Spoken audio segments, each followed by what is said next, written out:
Ladies and gentlemen, it is a great honor to be here with you today, and I would like to thank the economists for the invitation.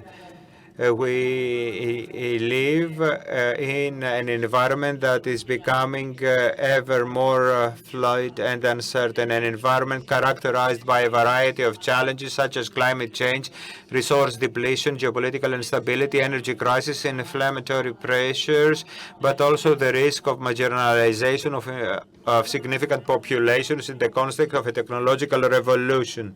All this is happening at a very critical time for the humanity. The goal of the United Nations by 2030 is to eradicate poverty, hunger, racial discrimination, and to tackle climate change. But we all understand that such a goal seems impossible today. If, however, we unquestionably accept that it is a difficult task, we will never succeed.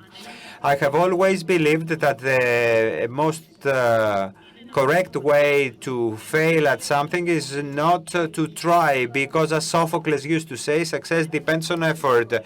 Faced with these challenges, it is becoming increasingly imperative that we build greener economies if we want to continue to enjoy what our planet is generously offering, and more resilient if we really believe that all people are equal and should be treated as such.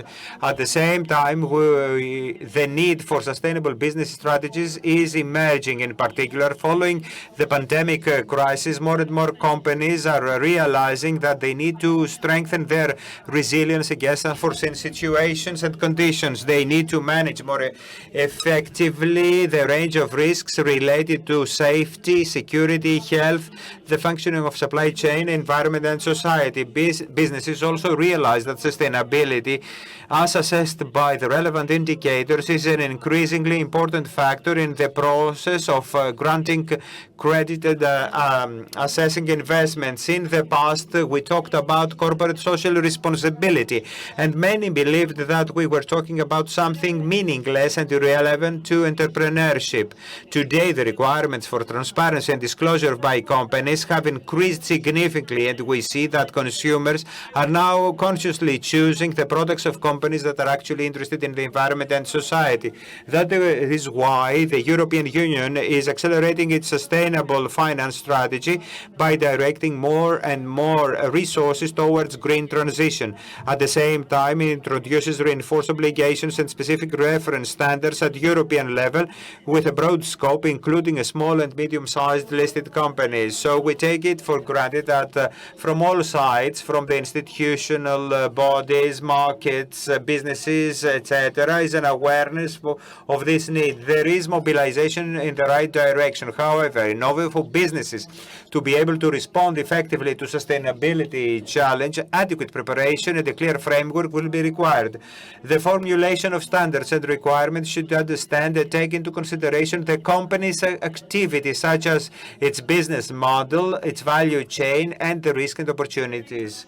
There must be incentives for companies to incorporate environmental and social factors into their business model on the one hand, and issues relating to their employees' transparency and ethical governance on the other. We also consider it is necessary to have a clear framework for how and to what extent sustainable development commitments are being implemented. In this thanks, consultation at OECD level with a view to revising corporate governance principles incorporating sustainable criteria is particularly important. This review comes at a critical juncture, and the stakes are high for all stakeholders, investors, and companies. It is therefore a question of all updated framework of principles,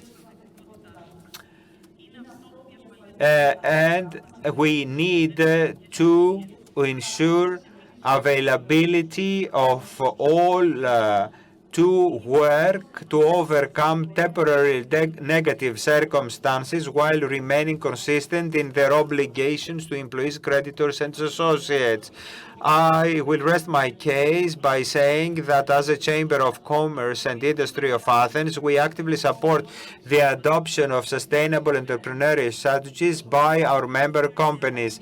Our focal point is encouraging and guiding smaller businesses to adapt to the requirements and opportunities that arise in this context. We will seek, both with our own initiatives and in cooperation with other stakeholders, to create an effective networks to support and encouragement. The network consists of information and education actions and actions for the transfer of know-how to businesses, especially on issues such as data collection, risk management, the development of sustainability policies, the adoption of performance indicators. We also consider it is important that we jointly draw up voluntary standards for the communication of relevant information, especially for smaller and medium-sized enterprises.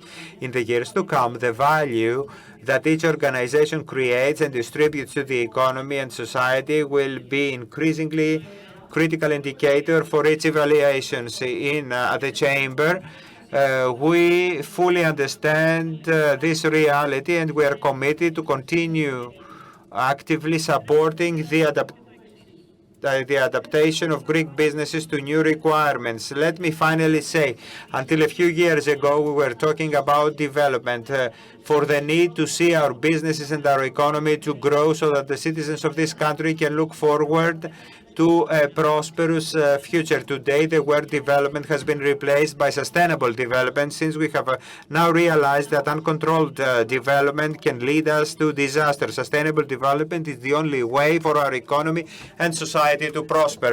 I thank you very much for the invitation and wish you all the best with the conference.